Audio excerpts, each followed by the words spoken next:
انسان کے علاوہ اس کائنات کی ہر مخلوق اللہ کے حکم میں پوری کی پوری جکڑی ہوئی ہے. انسان کو یہ تھوڑا سا اختیار دیا ہے. یوں تو انسان بھی پورا کا پورا اللہ کے حکم میں جکڑا ہوا ہے. نہ یہ اپنی مرضی سے آیا، نہ یہ اپنی مرضی سے یہاں رہ رہا ہے، نہ یہ اپنی مرضی سے یہاں سے جائے گا. یہ کس کے گھر پیدا ہوگا یہ نہیں جانتا، کون اس کے ماں باپ ہوں گے یہ نہیں جانتا، کل کو شادی کے بعد اللہ اس کو اولاد دے گا کہ نہیں دے گا اس کے بس کی بات نہیں ہے، یہ نہیں جانتا. بیماری سے بچ جائے اس کے بس کی بات نہیں ہے، بیماری سے باہر نکل آئے اس کے بس کی بات نہیں ہے، موت سے بچ جائے اس کے بس کی بات نہیں ہے. تو یوں تو یہ بھی بالکل اللہ کے حکموں میں جکڑا ہوا ہے، بس تھوڑا سا اللہ نے اس کو یہ اختیار دیا ہے کیونکہ اس کے ساتھ اللہ نے جنت اور جہنم کا معاملہ رکھنا ہے. اس کے ساتھ اللہ نے جنت اور جہنم کا معاملہ رکھنا ہے. یہی وہ اختیار ہے میرے عزیز دوستو جس کی بنیاد پر اللہ نے انسان کو باقی تمام مخلوق سے اشرف بنایا ہے، اور یہ اشرف المخلوقات کہلاتا ہے. صرف ایک یہ وجہ ہے، ورنہ تو دیکھو کتنا کمزور ہے. اپنی پیدائش کے وقت اس کو تو ہوش ہی نہیں ہوتا. اس کے برعکس مچھلی کا بچہ انڈے سے نکلتا ہے فوراً تیرنا شروع کر دیتا ہے، مرغی کا بچہ انڈے سے نکلتا ہے چلنا شروع کر دیتا ہے، بکری کا بچہ تھوڑی دیر میں کھڑا ہو جاتا ہے. یہ تو 6 سال تک ہوش میں نہیں آتا. جسم کا ایک ہلکا سا درجہ حرارت بڑھ جائے تو بیمار پڑ جاتا ہے، ذرا سا کم ہو جائے تو بیمار پڑ جاتا ہے، تھوڑی سردی زیادہ ہو جائے تو بیمار پڑ جاتا ہے، تھوڑی گرمی زیادہ ہو جائے تو تکلیف میں آ جاتا ہے. یہ تو بہت کمزور ہے. لیکن اللہ نے یہ جو اس کو اختیار دیا ہے یہ اس کے باقی تمام اللہ کی مخلوق پر اس کو منفرد کرتی ہے. پھر اللہ نے فرمایا فَأَلْهَمَهَا فُجُورَهَا وَتَقْوَاهَا. میرے بندے اس بات کو ذہن میں رکھنا کہ تیرے اوپر ہم نے اس بات کو الہام کیا ہے کہ تو صحیح اور غلط کے فرق کو سمجھتا ہے. یہ نہیں کہہ سکتے ہم اللہ کو ہمیں پتہ نہیں. کچھ چیزیں ایسی ہیں جو انسان جانتا ہے. جھوٹ ہر معاشرے میں برا سمجھا جاتا ہے، وہ مسلمانوں کا معاشرہ ہو یا غیر مسلموں کا معاشرہ ہو، جھوٹ ہر جگہ برا سمجھا جاتا ہے. بےایمانی ہر جگہ بری سمجھی جاتی ہے، خیانت ہر جگہ بری سمجھی جاتی ہے، ظلم ہر جگہ برا سمجھا جاتا ہے، قتل و غارت ہر جگہ برا سمجھا جاتا ہے. بالکل اسی طریقے سے ہر معاشرے میں سچ پسند کیا جاتا ہے، امانت داری کا مول ہے ہر معاشرے کے اندر، امن و امان ہر معاشرے کی چاہت اور پسند ہے، رحم دلی ہر معاشرے میں پسند کی جاتی ہے.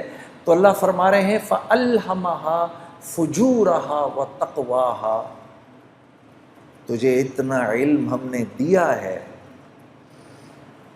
کل ہمیں نہیں کہنا، الہام کیا ہے. اور یہ کرنے سے پہلے اللہ نے 7 قسمیں کھائی ہیں میرے دوستوں. اللہ کو تو قسم کھانے کی ضرورت نہیں ہے، لیکن کیونکہ اللہ اپنے بندے کی فطرت کو پہچانتے ہیں، قسم کھائی ہے.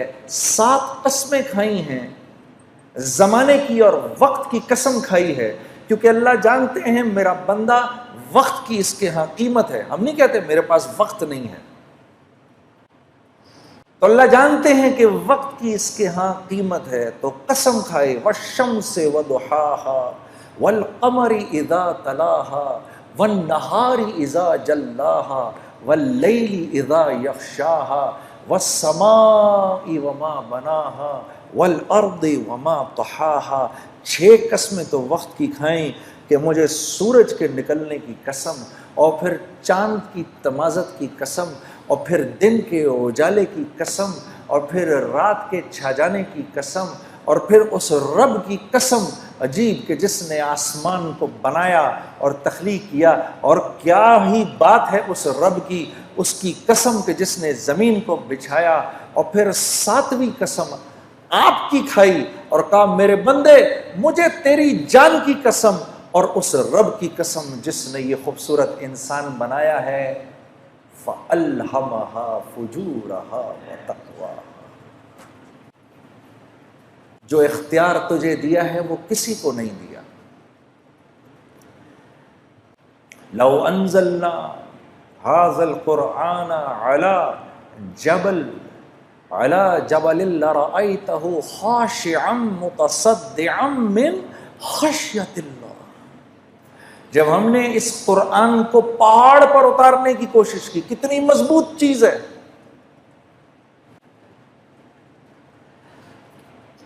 یہ اس پہاڑ کو وہ ہوا نہیں ہلا سکتی جو آگ کو بجھا دیتی ہے، جو سمندر کے پانیوں کو لے کے چلتی ہے، وہ آگ بھی وہ ہوا بھی اس کو اپنی جگہ سے نہیں ہلا سکتی، بڑے بڑے زلزلے بھی پہاڑ کو نہیں توڑ سکتے۔ اس پہاڑ نے اللہ سے کہا یا اللہ یہ قرآن میرے اوپر نہیں اتارنا، میں تیرے حکم نہیں پورا کر سکتا، کیونکہ میں تو تیرے حکم میں جکڑا ہوا ہوں۔ انسان نے کہا اے اللہ ہم پر اتار، ہم تیرے حکموں کو پورا کریں گے۔ تو یہ ذمہ داری لیے بیٹھے ہیں میں اور آپ۔ قد افلح من زکاہا، اللہ فرما رہے ہیں میرے بندے اگر تو نے اپنے نفس کو،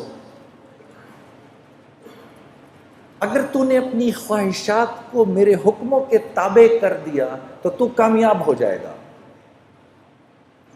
کیونکہ یاد رکھ نفس پر تو چلنے کے لیے نہیں ہے، نفس پر جانور چل سکتا ہے، کیونکہ جانور کو تو ہم نے کوئی اختیار دیا ہی نہیں، وہ تو اچھائی اور برائی کو نہیں سمجھتا۔ کتے کو کل اللہ پکڑ کر جہنم میں نہیں ڈالے گا کہ تو نے فلاں کی ٹانگ کیوں پکڑی، وہ کہے گا یا اللہ تو نے مجھے جس فطرت پر پیدا کیا میں نے پوری زندگی اس فطرت پر گزار دی، میں نے اسی فطرت پر زندگی گزاری۔ سانپ کو اللہ جہنم میں نہیں ڈالے گا کہ تو نے کیوں کاٹا فلاں کو، وہ کہے گا اللہ یہ تو نے بات میری فطرت میں ڈالی تھی، اور میں بالکل پورا کا پورا تیرے حکموں پر چلا ہوں۔ شیر کہے گا اے اللہ میں نے کبھی گھاس نہیں کھائی، میں نے کبھی پھل نہیں کھائے، وہ تو نے انسانوں کے لیے بنائے تھے، میں نے کبھی سبزیوں پر منہ نہیں مارا کیونکہ وہ میرے لیے تھا ہی نہیں، میری تو جو تو نے فطرت بنائی میں اسی فطرت پر چلا۔ بکری اللہ سے، گھوڑا اللہ سے، اونٹ اللہ سے کہے گا یا اللہ ہم نے کبھی گوشت کو منہ نہیں لگایا، جو تو نے گھاس پھوس ہمارے لیے بنائی ہم نے وہی کھائی۔ یہ میرے اور آپ کا معاملہ ہے میرے دوستو، ہم اپنی مرضی پر نہیں چل سکتے۔ یہ وہ بات ہے جو میں آپ کو بتانے آیا ہوں، کیونکہ آپ کا ایک مقام ہے، آپ اشرف المخلوقات ہیں، آپ اپنے نفس پر نہیں چل سکتے۔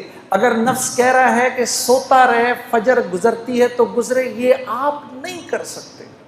چلو ایک سیکنڈ کے لیے صرف سمجھانے کے لیے ہم آخرت کی نہیں دنیا کی بات کرتے ہیں، سمجھانے کے لیے۔ جب آخرت سمجھانے لگو تو پھر کیا اگلا کہتا ہے ارے مولانا یہاں کا بتائیے کون جیتا ہے تیری زلف کے سر ہونے تک، آخرت تو جب آئے گی تب آئے گی، دیکھا جائے گا، ابھی یہ بتائیں میں دنیا میں خوبصورت زندگی کیسے گزاروں۔